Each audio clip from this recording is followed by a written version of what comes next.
الحمد لله رب العالمين والعاقبة للمتقين ولا عدوان إلا على الظالمين صلى الله على نبينا محمد وعلى آله وأصحابه أجمعين أما بعد السلام عليكم ورحمة الله وبركاته إلهي بينه سبحانه وتعالى أمان iyo mahadnaq u jeedinaynaa waxaynu ilaahay subxaanaه wa tacaala uga mahadnaqaynaa nicamkiisa aan la koobi karin ee kuwa muuqda iyo kuwa inaga qarsoon intaba leh ilaahay subxaanaه wa tacaala nicmooyinka uu addoomihiisa siiye waxaa ka mida in waktiyada rabbi subxaanaه wa tacaala u kala fadilay oo u yeelay waktiyo fadiilo dheeraada leh waktiyada kale ilaahay subxaana wa tacaala uu ka doortay iyadoo waktiyada oo dhami ay yihiin khalqigii ilaahay iyo abuurkii ilaahay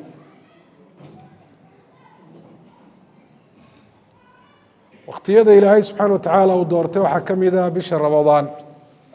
oo ka mida 12 bilood ee rabbi subxaana wa tacaala uu abuuray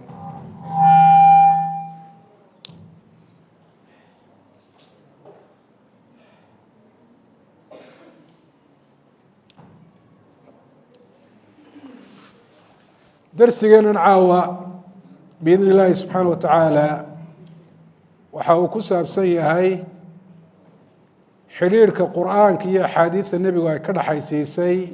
iimaanka iyo bisha ramadaan iyo arrinta noocaasiyo natiijada ay tahay qofka muslimka ah inuu ka gaadho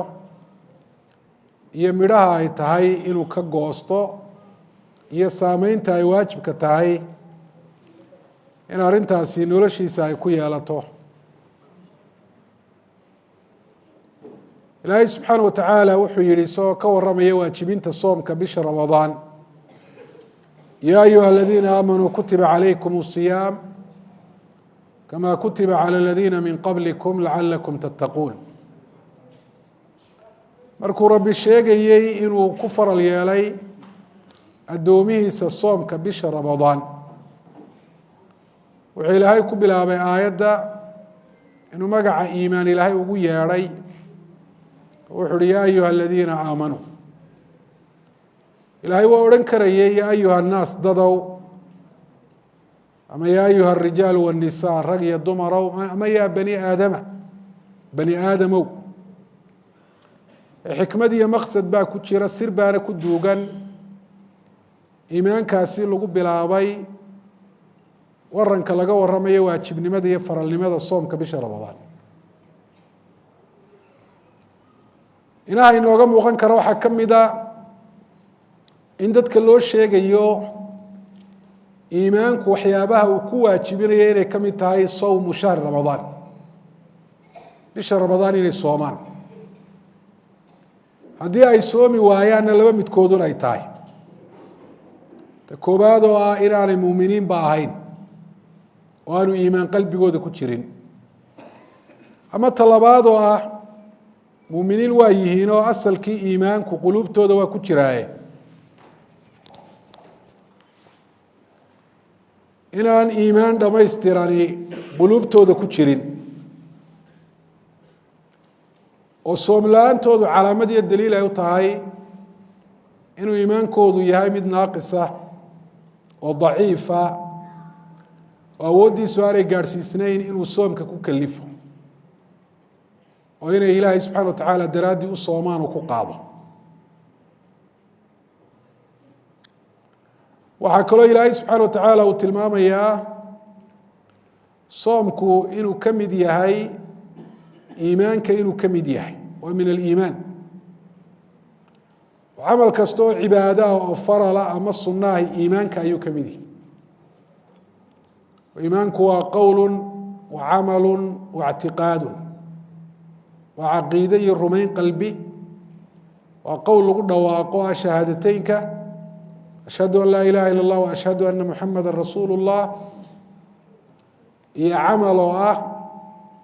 camal kasta oo ilaahay uu faral yeelu waajibiyey ama addoomaha loo suneeyey oo la yidhi inaad samaysaan baa idinka khayr badan inaad ka tagtaan oo addaysaan. nabigeeni maxamedna calayhi salaatu wasalaam soomka bisha ramadaan markuu ka hadlayey aada buu isugu xidhay iimaanka iyo soomka bisha ramadaan. oo xadiidka abi hureyre ee ka waramaya fadliga soomka bisha ramadaan, rasuulku calayhi salaatu wasalaam wuxu uhi man saama ramadaana iimaana waxtisaaba gufira lahu ma taqadama min denbih. qofka sooma maalmaha ramadaan iyadoo waxaa soomkaa ku kalifay uu yahay iimaan, rumaysnaan iyo inqiyaad lilahi subxana wa tacaala, hoggaansan ilaahay uu hoggaansamayo,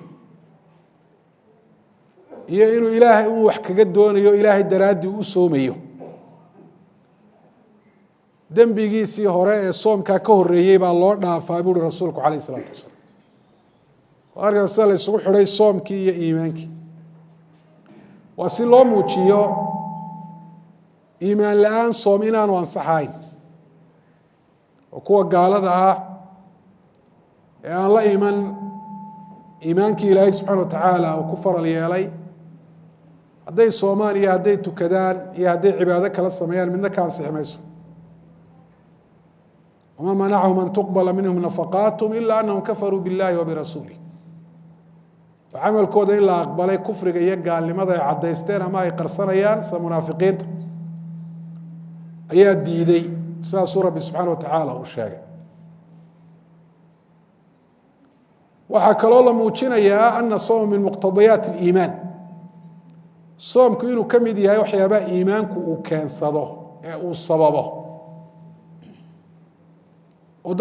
dadkan muslimiinta ah inay soomaan maxaa ku kalifaya? soomku saynu ognahay waa khilaafsan yahay hawada nafta iyo doonisteeda uu khilaafsan yahay, waana camal iyo hawl culus. haddana waana camal sir ah oo qofka oogadiisa iyo dushiisa aan ka muuqanayn. oo qofku hadduu isku dayo dadkan uu dhex joogo inuu khiyaameeyo oo u muujistay inuu sooman yahay, hoostana wax uu ka cuno uu ka cabo, waa mid uu yeeli karo. oo hadduu qolkiisa hoosta ka soo xidho oo uu cuno u cabo oo uu dhergo, isagoo dadka la suxuurtay oo yidhi waan soomayaa, isla markaana waktiga afurka marka la gaadho dadka uu la afuro isagoo u muujisanaya inuu soomanaa maanta, waa mid dhici karta xaalkiisuna dadka waa ka qarsoomaya. waayo soomku waa cibaado qarsoon oo siriya wey. iyadoo taasi ay suurtowdo ayaa haddana qofka bani aadamkii baahiyihii naftiisa ee uu dareemayay buu ka tegaya. oo cunadii buu ka tegayaa, cabitaankii buu ka tegayaa, shahwaddii nafta ayuu iska daynaya, oona wax naftu ay doonayso oo ay jeceshahay. waxaa laga yaabaa qofka muslimka ahi inuu dhex joogo dad gaalo ah, oo hadduu doono meel uu kala shaqaynayo, oo maalinkaa ramadaane uu sooman yahay, iyagu way cunayaan, way cabbayaan, baahiyihii naftooda ayay naftooda u fulinayaanay u gudayaan. isaguna waa gaajoonaya, waana haraaday. ciidan loo diray oo ka hortaagan oo ka celinaya cunada iyo cabitaankaa meesha yaallana ma jiro. waa maxay? waxaa qofka hortaagan ee ka celinaya wixii soomka burinayey, ee sababay inuu saacado badan gaajada iyo haraadka iyo culayska uu soomku leeyahay inuu u sabro. inahu liimaan, iimaanka ayaa arrinta noocaasi ay ka dhalatay. walihaada qofka aan iimaanka fahamsanayn markuu arko dadka muslimiinta ah oo 30 ramadaan ama 29 soomaya maalin walba, iyadoo laga yaabo wakti kululoo xagaaya in lagu jiro, iyadoo laga yaabo qaar fara badani waxay ku suxuurtaan inaanay helin ama afur hagaagsan inaanay haysan. arrinta noocaasi wuu la yaabaya, uu ka fajacaya. inuu fahmaana aada iyo aad bay ugu adkaanaysa. qof iimaanka fahamsan ayuunbaa taasi fahmi kara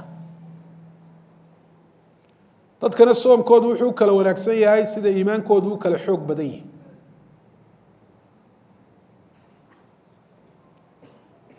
iimaanka soomka la xidhiidhaa maaha aliimaanu billaahi oo qura rumaynta ilaahay la rumeeyo qura maaha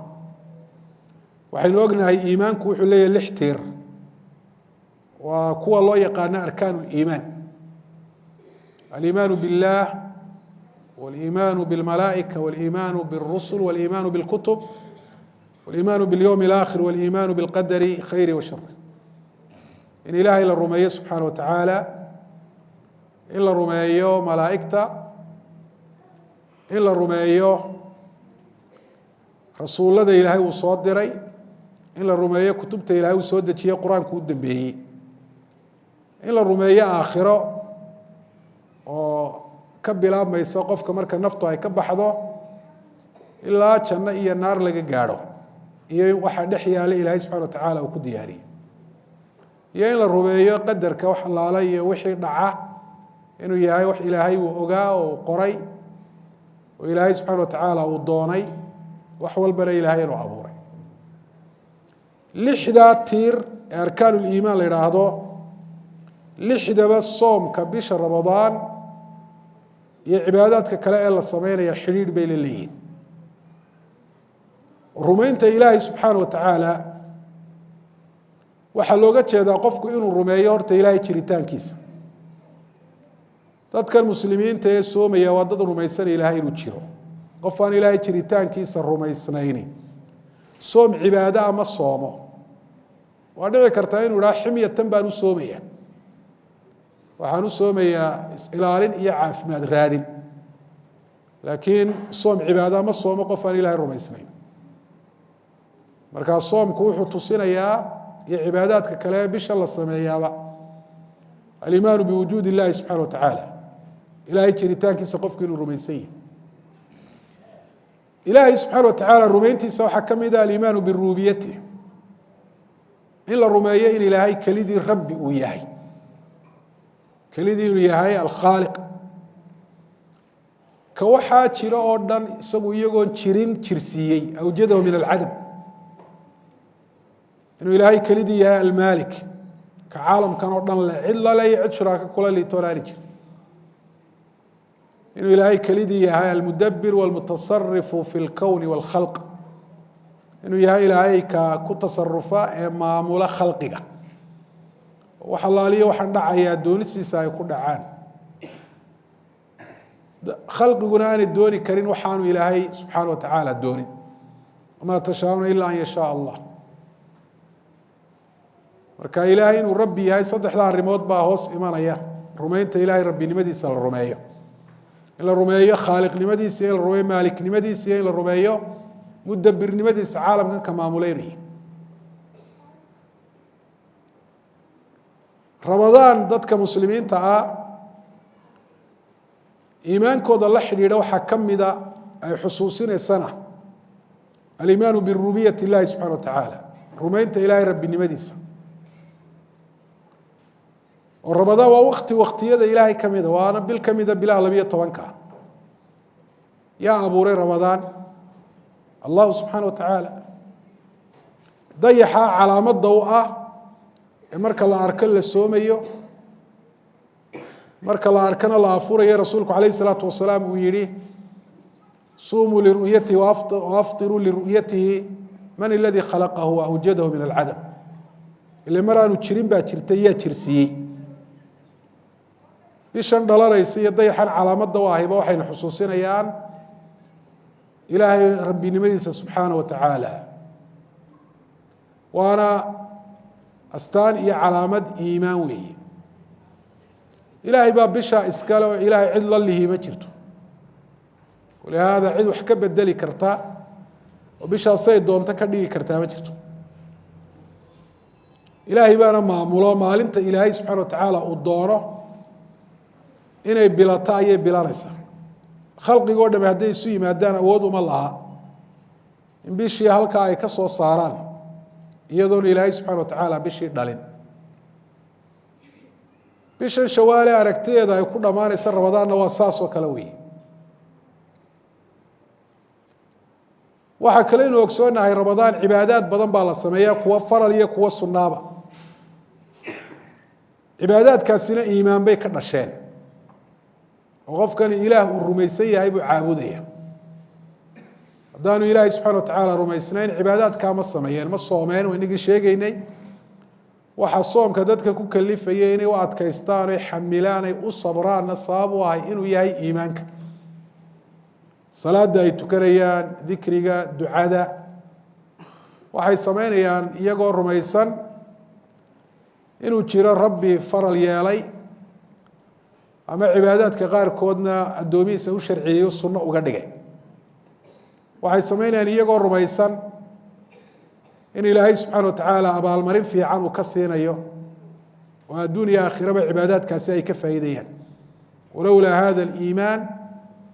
lama qaamuu bishayin min dalik haddaanu iimaankaasi jiri lahaynna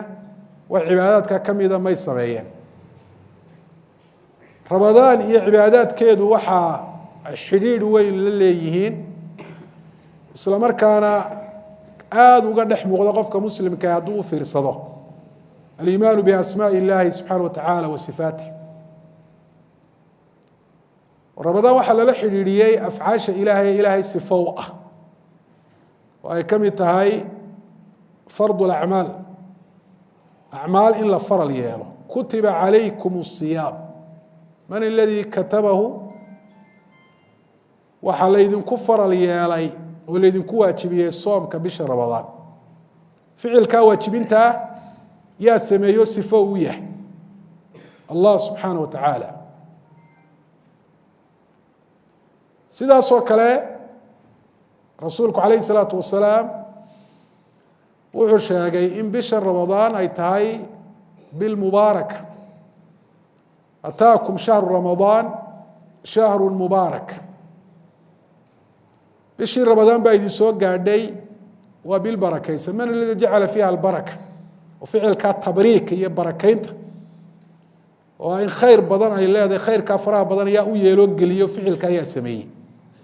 allahu subxaana wa tacaala huwa aladii facala tabriik ilaahay baa bishaa barakeeye oo barakada geliyey rasuulku calayhi salaatu wasalaam wuxuu yihi isagoo xadiidkaas sii wada imaamu nasaa-i baa wariyay biisnaadin saxiix tuftaxu fiiha abwaabu اljinaan waxaa la fura albaabada jannada yaa fura oo amarkiisa lagu fura allah subxaana wa tacaala watugallaqu abwaabu اljaxiim albaabada naartana waa la xidhaa watugallu shayaaiin watugallu maradatu shayaaiin shayaadiinta madaxa adag iyagana waa la xidhxidhaayo garar iyo xidhka waaweyn baa lagu xidhaa dadka muslimiinta ee sooman ilaahay subxana wa tacala u cibaadeysanaya ayaa laga xidhaa rasuulkuna calayh salaatu wasalaam waa ka yihi gufira lahu ma taqadama min dembi qofka ramadaan sooma gufira lahu ma taqadama min dembi man qaama ramadaana gufira lahu ma taqadama min dembi man qaama laylaة اlqadri gufira lahu ma taqadama min dembi man اladii yakfir ficilka markaa gufraanka ah makfiraة الdunuub cidda samaynaysaa waayo addoomuhu dembiga ay galeen soomka iyo salaada bisha ramadaan qofka uu tukado cidda kaga masaxaysaa waayo ee ku cafinaysa ila makfiradu cafwina waa koobsanaysa min asmaaء ilahi الغafaar wa min asmaa'ihi alcafuw ilahay magacyadiisa waxaa ka mida alغafaar iyo gafuur iyo haafir iyo alcafuw waa ka addoomaha dembiga ka dhaafa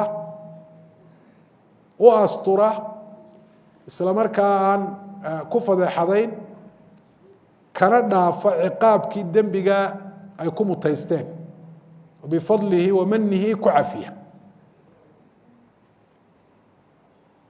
ilaahay subxaana wa tacaala magacyadiisa iyo sifaatkiisu aad bay uga dhex muuqdaan ilahay magacyadiisa in la rumeeyo iyo sifaatkiisana waa min aliimaani biاllah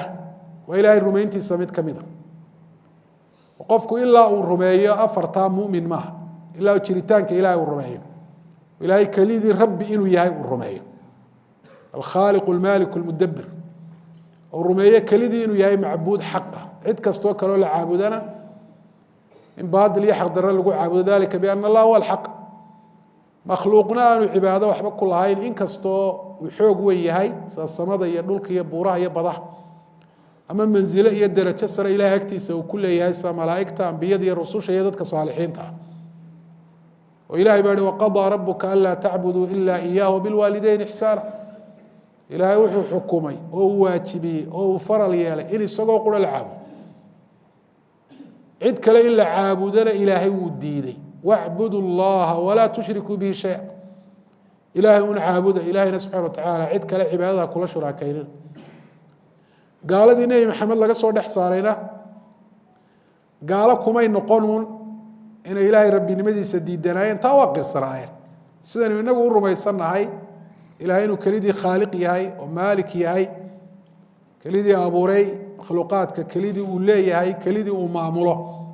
oo ka wax nooleeye ka wax dilo uu yahay ka wax arsaaqo yahay taa abujahl iyo abulahabba waa rumaysnaayeen laakiin taa wixii ay ahayd inay ka bartaan oo ay taa ka dhalato oo in ilaahay mar hadduu kelidii yahay alkhaaliq almaalik almudabbir kelidii inuu la caabudo ila ilahay wuxuu cibaadada ku mutaystay rabbinimadiisa makhluuq oo dhammina rabbi maaha taasay ka boodeen oo ay yidhahdeen ajacala alaalihata ilaaha waaxida ilaahay xataa cibaadada way ogolaayeen umay diidanayn laakiin waxaanay ogolayn un cibaado khaalisa lilah cibaado ilaahay subxaana wa tacaala ku kooban oo u gooniya waxay ogolaayeen cibaado ilaahay shuraako lagu leeyahay weliba cidda ay leeyihin ilaahay baa cibaadada shuraako kuleeyihin ilaahay lamay simeyn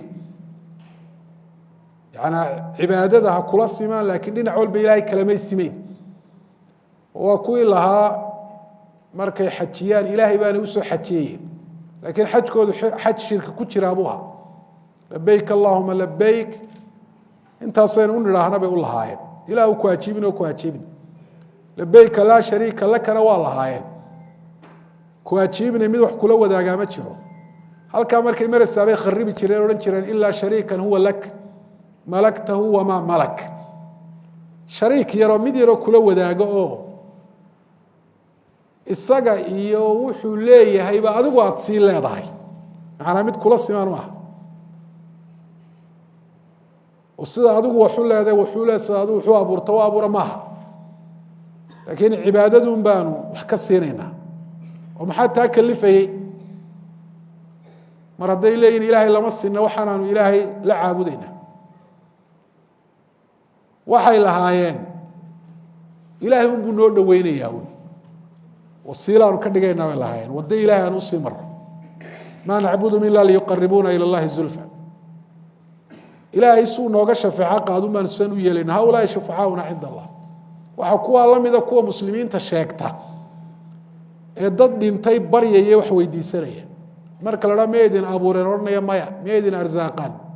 waaba laga yaaba qaar inay ku dhiiradaan idhahaan wayna arsaaqaan laakiin badana waxa laga idhahdaan miya inama arsaaqaan miyay nafta idinka qabanayaan maya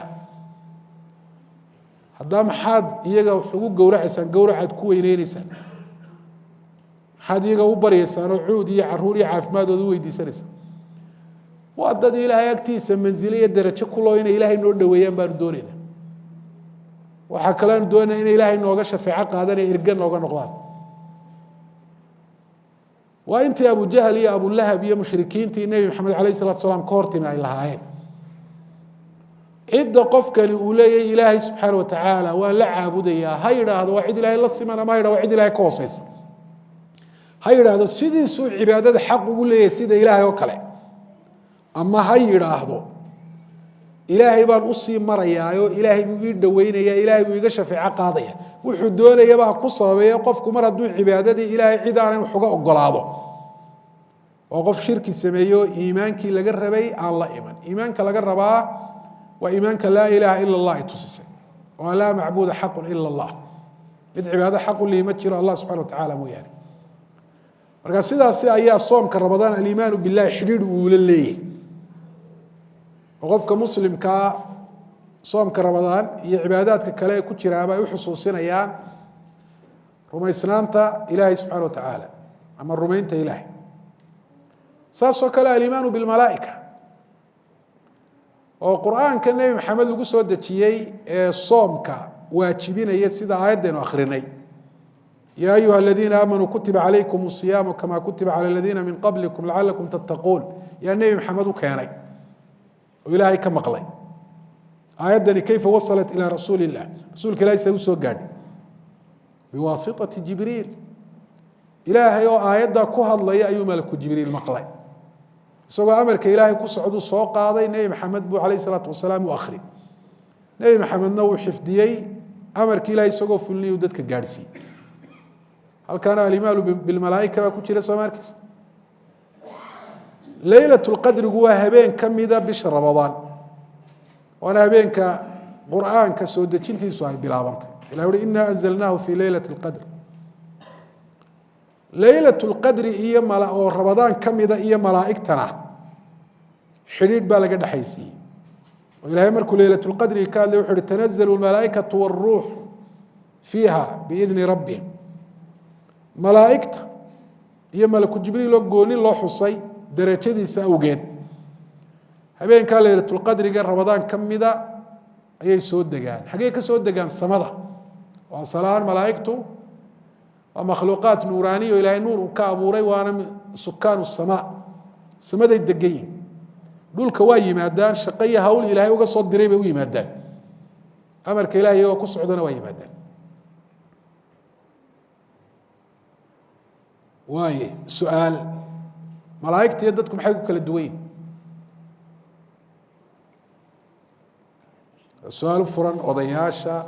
da ninka gacantaa tagtay ma sha allah malaa'igtu ilahay ma caasiyaan amar ilahay ma khilaafaan laa yacsuuna allah ma amarahum wayafcaluuna ma yu'maruun bani aadamkuna kuwa ilahay caasiya kuwa adeeca buu leey bal qaar baa ilahay ka gaaloobay soo ma sax wey abuur ahaan maxay ku kala duwan yihin almalaaikatu wannaas ragga kutubta dhigta lama rabo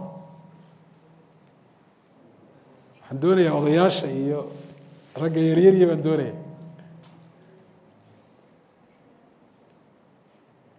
malaa'igta iyo dadku maxay ku kala duwan yihin xagga abuurka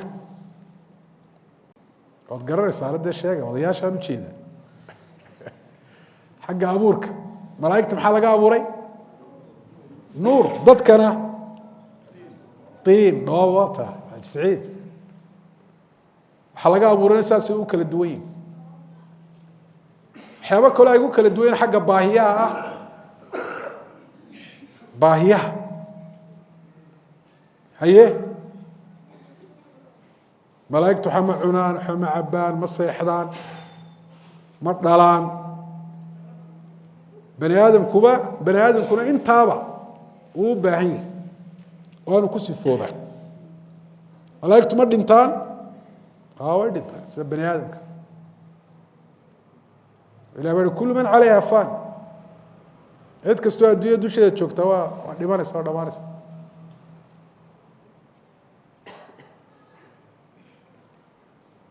ayib kuwa yaryar malaa'igtu wax ma abuuraan kumaa ka jawaabaya wax ma sameeyaan malaa'igtu dad oo kale qof oo kale ma sameeyaan iyo geel iyo lo iyo ma sameeyaan waxama abuuri karaan soo ma waxama abuuri karaan sax wey waxama abuuri karaan iyagaaba makhluuqa soo ma iyagaabu ilaahay subxana wa tacaala abuuray se wuxuu abuuri karaan miyay jirtaa cibaado malaa'igta loo sameeyo malaa'igtu ay xaq u leeyihiin inaynu inagu ku caabudno oo laynagu uhi malaa'igta waxaa ku caabuda salaada noocaasa u tukada ama maalmaha malaa'igta u sooma ma jirto maafi cibaado yaa xaq u leh allahu waxdahu ilaahay oo qura cibaado xaq u leh inanii ana allahu laa ilaaha ilaa ana facbuduun anuun baa ilaaha buu ilah anuun baa macbuud xaqa ah macbuud kaloo xaqina ma jiro aniga ina caabuda cid kalena caabudin marka ilaahay wuxuu sheegay in malaa'igtu dhulka u soo degaan habeenka laylatul qadriga oo ramadaan kamida rasuulkuna calayhi salaatu wasalaam wuxuu sheegay in malaa'igta u tirada badani ay dhulka yimaadaan habeenka laylatul qadriga habeen ay malaa'igtu dhulka kaga badayeen habeenka laylatul qadriga ma jirto marka dee su-aal baa laga dhigi karaa waxa la odhan karaa habeenkebay malaa'igtu dhulka ugu badayin oo laylatul qadriga ayay dhulka ugu badayin malaa'igtu halkaana aliimaanu bilmalaa'ika baa ku jira in malaa'igtu waxa weeyaan la rumeeyo aliimaanu birusulla waa ku jiraa oo soomka ramadaan cidda ilaahay inoogu soo dhiibay ee qur-aanka sheegaya inoo keentay waa nebi maxamed calayh isalaatu wasalaam isla markaana inoo sheegay axaadiidan tirada badan ee soomkan waajibnimadiisa iyo fadligiisa iyo waxa buriye waxa laga ilaalinaya ka hadlaya waayo waa nebi maxamed calayh isalaatu wasalaam qofaa nebi maxamed aan rumaysnayn ma soomayo soom cibaado ah soomkana qof rumaysan noqon maayo waayo rasuulkii fariisidihii keenay baanu rumaysnaynba saasoo kale alimaanu bilkutub iyo alimaanu birusul labaduba inay xidhiidh la leeyihiin soomka ramadaan waxaa lagu tilmaamay aayadda yaa ayuha aladiina aamanuu kutiba calaykum asiyaam kamaa kutiba cala aladiina min qablikum soomka ramadaan baa laydinku faral yeelay idinkoo ummadda nebi maxameda sida loogu faral yeelay ummadii idinka idinka horreeyey ummadaha soomka ramadaan faralnimadiisa ayaa soo gaadhsiiyeen rasuuladii ilaahay uu soo diray sidee loogu sheegay halkayse ugu dhignayd kutubtii ilaahay soo dejiyey towraad iyo injiilba lahaa marka alimaanu birusul iyo alimaanu bilkutubna saasuu soomka ramadaan xidhiidh ula leeyahy alimaanu bilyowmi alaakhir waxaan ognahay jannada iyo naarta iyo dhammaantoodba inay yihiin makhluuqaad ilaahay uu abuuray subxaana watacaala oo in la rumeeya ay waajib tahay rumayntooduna ay ka mid tahay alimaanu bilyowmi alaakhir rumaynta aakhiro la rumeeyo xidhiidh baa laga dhexaysiiyey jannada iyo naarta iyo soomka bisha ramadaan oo rasuulku calayh afdal salaatu watasliim waa kan inoo sheegaya leh tuftaxu fiiha abwaabu ljinaan ramadaan markay bilato waxaa la furaa albaabada jannada markaad rumaysantay in albaabada jannada la furo waxaa ka horeysa inaad rumaysantay horta janna inay jirto jannana aakhiray ka mid tahay wa tuqallaqu fiiha abwaabu ljaxiim naartana albaabadeeda waa la xidhaa marka waxaad rumaysantahay ramadaan markay soo gasho albaabada naarta in la xidho waxaa taa ka horeysa inaad rumaysantay horta naari inay jirto marka sidaasi ayaa soomka ramadaan xidhiidh uu la leeyahay rumaynta ay tahay qofku aakhiro inuu rumeeyo waa wax allaaliya waxa dhacaya waxa laynooga sheegay laga bilaabo markuu qofku nafbaxo ilaa janno iyo naar iyo maa fiihima wax dhex yaala laga gaadho saasay xidhiidh ula leedahay alimaanu bilyowmi alaakhirna ramadaan iyo soomka ramadaan wayna xusuusinaya soo rasuulku calayhi salaatu wasalaam u odhan ina fi ljannati baaban yuqaalu lahu rayaan jannada waxaa ku yaal albaab la idhaahdo alrayaan yadkhulu minhu الsaa'imuun faإida dakaluu ugliq falam yadkul minhu axadu gayruhum jannada waxaa ku yaal albaab la idhaho alrayaan albaabka waxaa jannada ka gala dadkii soomi jiray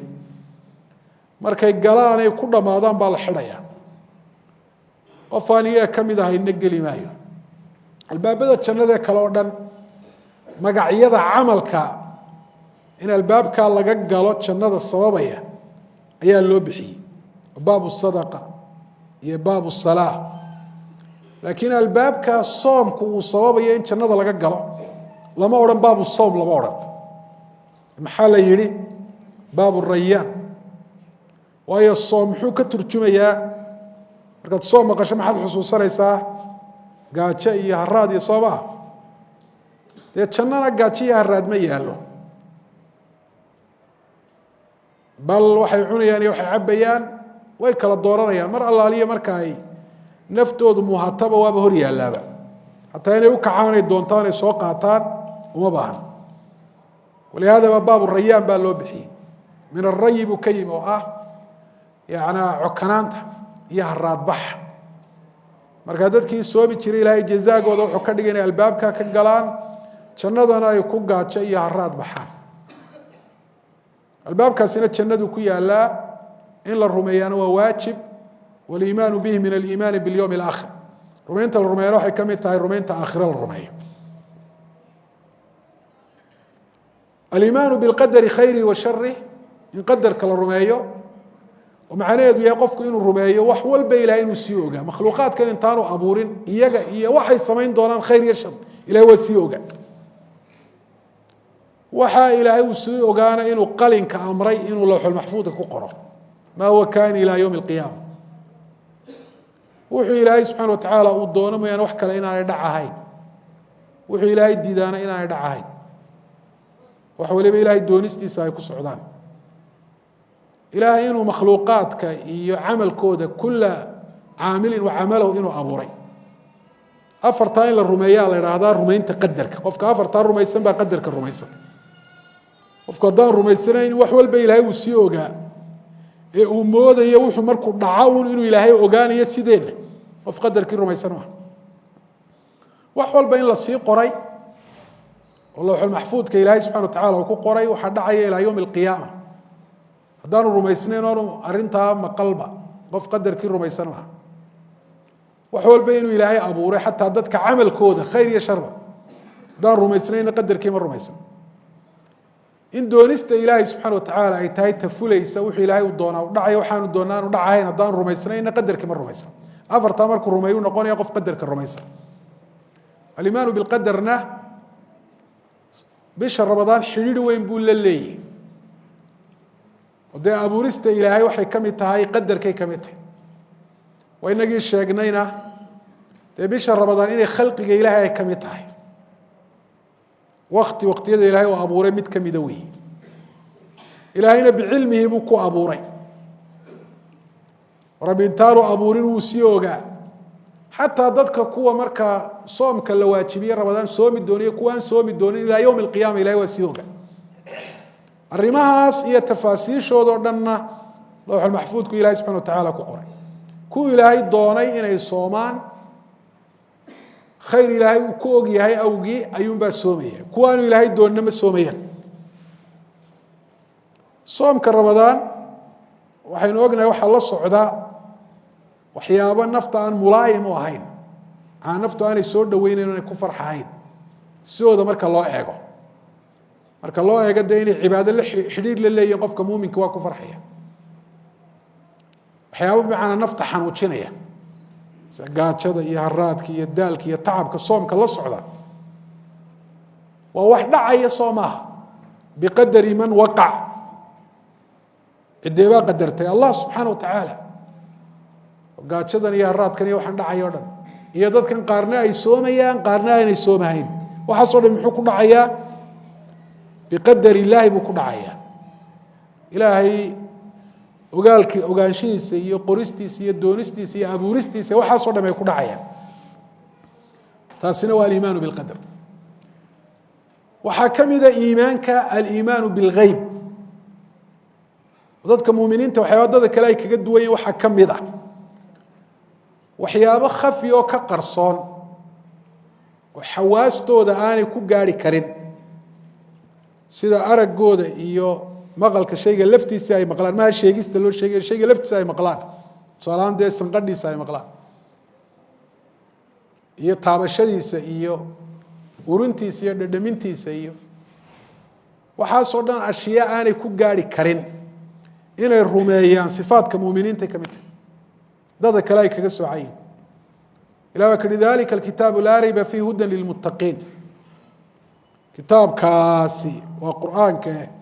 wuxuu hanuun u yahay dadka muttaqiinta ah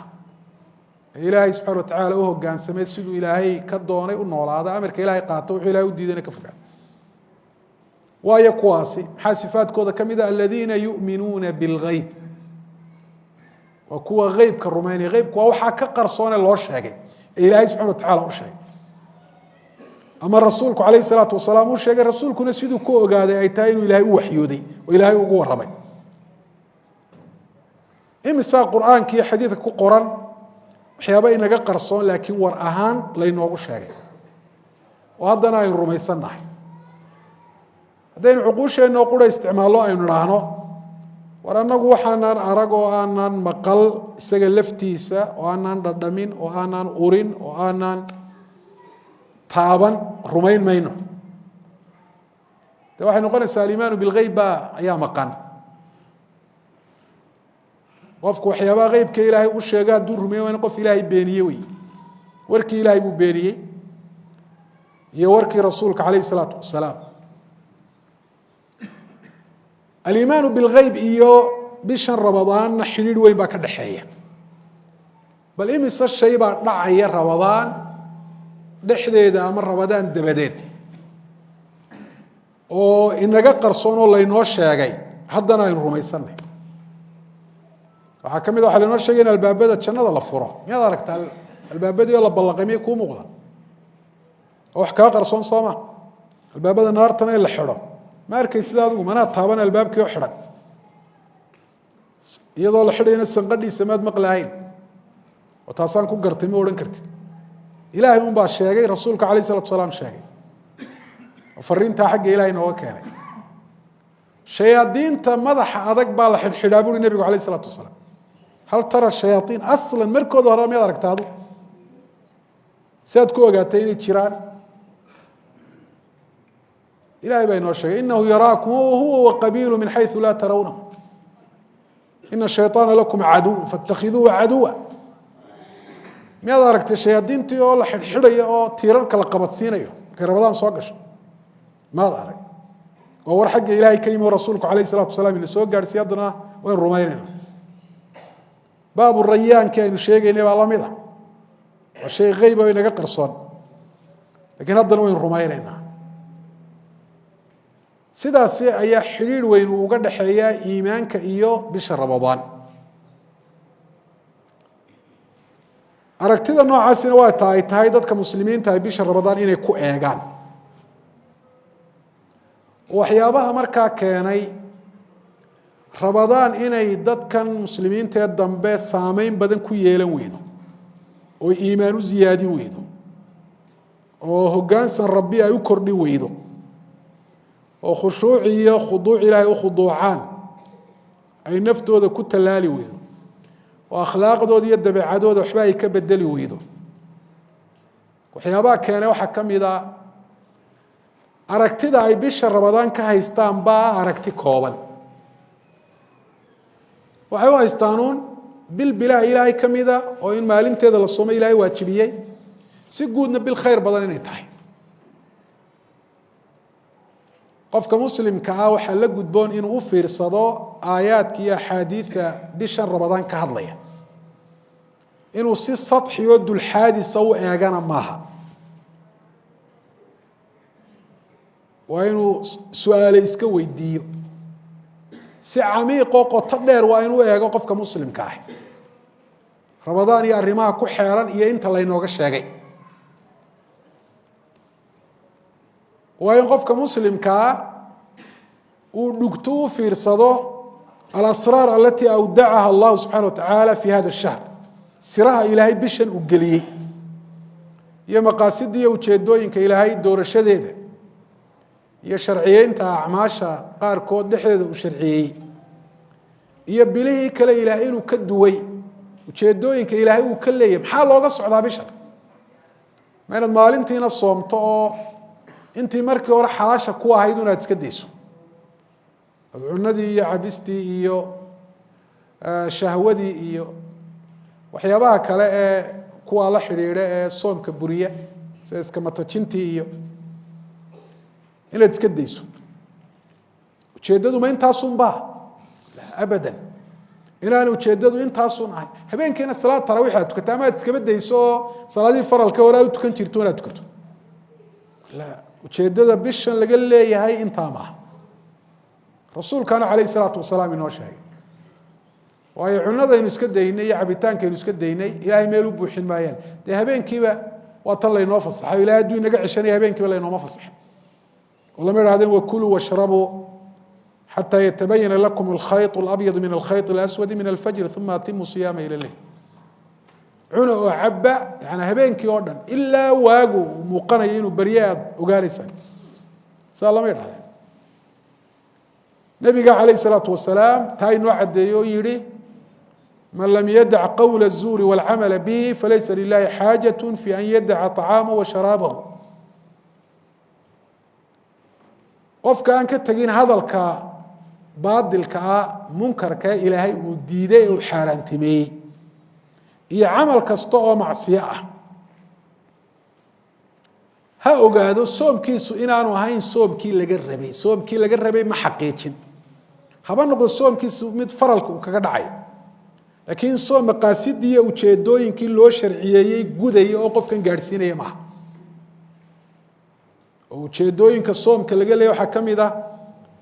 ضد كأن نفوذ الصوم كالجو تربية دي لجو تهذيبية لجو هفو وحال كود لجو بدله أو حمانتي لجرره وناق لو جرره وقفكو maalintu soomay yahay maalintu afurayaan isku mid noqon Ramadaan iyo ka hor sidoo ahay Ramadaan kadib sidoo yahay isku mid noqon xaalkiisa wax iska bedelaan ilaahay baahay uma qabo rasuulku kaleey salaatu wasalaam inuu cuntadiisa cabisiisa uu ka tago in cunno iyo cabis la iska daayo wax ka xeel dheer baa looga jeedaa sharciyeynta iyo waajibinta soomka bisha Ramadaan arrimaha aynu sheegno xiriirka xeesha dheer ka dhaxeeya Ramadaan iyo iimaanka waxay natiijadeedu noqonaysaa iyo midhaha ay tahay qofka muslimka inuu ka goosto in qofka muslimka ahi iimaankiisa uu muraajaceeyo dib u eegis uu ku sameeyo markay Ramadaan u soo gasho qofka muslimka ahi iimaanka waa inuu tafaqudo oo uu xaal ogaado iimaankiisu halkuu taagan yahay iimaankiisa arrimaha aynu sheegno dhan uu rumaysan yahay muxuu iimaanku saameyn ku yeeshay muxuu kaga duwan yahay dadka aan iimaanka lahayn iimaankaasi aanu sifo ahayn waa inuu qofku iimaanka barto oo Ramadaan ay xusuuso iimaanka inuu barto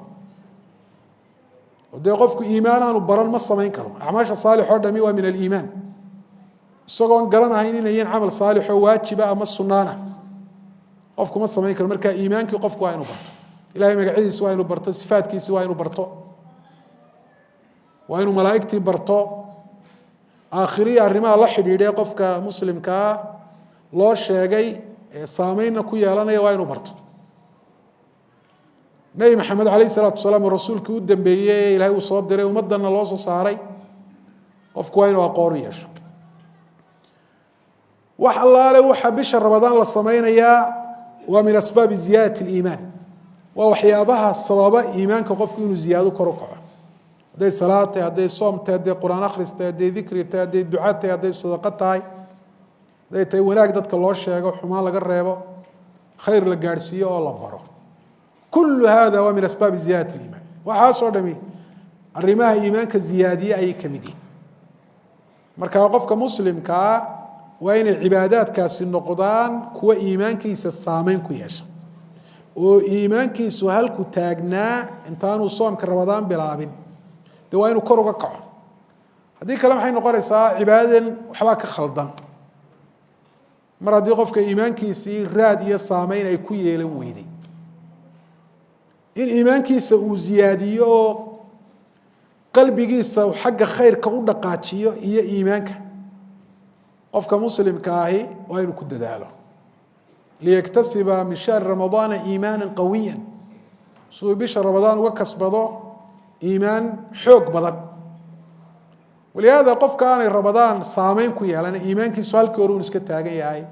dambiyadii ramadaan ay ku soo gaadhay ay kaga baxday ويسوون كتوبت كينين أي دماتي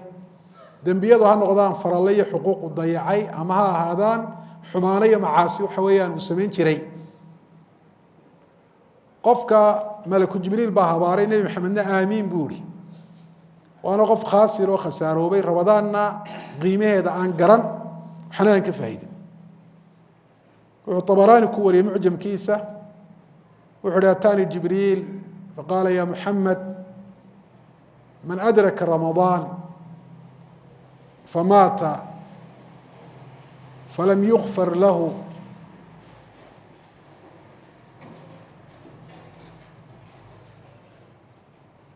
qofka bisha ramadaan ay usoo gasho oo dhintay iyadoon loo dembi dhaafin qofkaas malaku jibriil uu habaaray waxau nebi maxamed alayh الsalatu wasalaam ku uhi waxaad tidhahdaa aamiin nebi maxamedna aamiin buuri inuu ilaahay subxana watacaala duleeyey ayuu ku habaaray oo rabbi subxaana watacaala uu hoojiyo marka ramadaan aragtidii aad ka haysatay iyo siday kuula muuqatay si ka xeel dheer ramadaan uga fikir oo ramadaan waxa weeyaan u suurayso si ay ramadaan inoogu yeelato saameyntay ku yeelan jirtay dadkii inaga horreeyey ee wanaagsanaa khulaasadii ujeeddadiiyo inta aynu soconayna waa intaa weeye waxaa kaloo dee darsigeena ku dhex jirtay arkaan uliimaan oo sharax kooban waxa weeyaan aynu ka bixinay isla markaana aynu muujinay sida arkaan uliimaan iyo cibaadaadku oo soomka iyo salaaddii cibaadad kale ay ka mid yihiin xidhiidh weyn ay ula leeyihiin cibaadaadka arkaan uliimaan xidhiidhka weyn ee cibaadaadka ay la leeday oo qofka muslimkaayna inuu cibaadaadku sameynayo o dhan arkaan uliimaan uu ka dhex arko ilahi subxana watacala waxaynu ka baryaynaa inuu ramadaan ina gaadhsiiyo cibaadadana ina waafajiyo kuwa ujeedooyinka ilaahay u doortay ee cibaadadka u sharciyeeyeyna garta inuu ilaahay inaga yeelo kuwa ka qaniimaystana ilaahay inuu inagu daro kuwa loo dembi dhaafo ramadaan ee naarta laga xoreeyana ilaahay subxana watacaala inuu inaga yeelo kuwa quluubtoodu khayrka u furanto rabbi subxaana watacaala ee uu doortay inuu inagu darsado rabbi inuu naarta inaga xoreeyo oo inoo dembi dhaafo inaga iyo waalidiinteenba وصلى الله على نبينا محمد وعلى آله وأصحابه أجمعين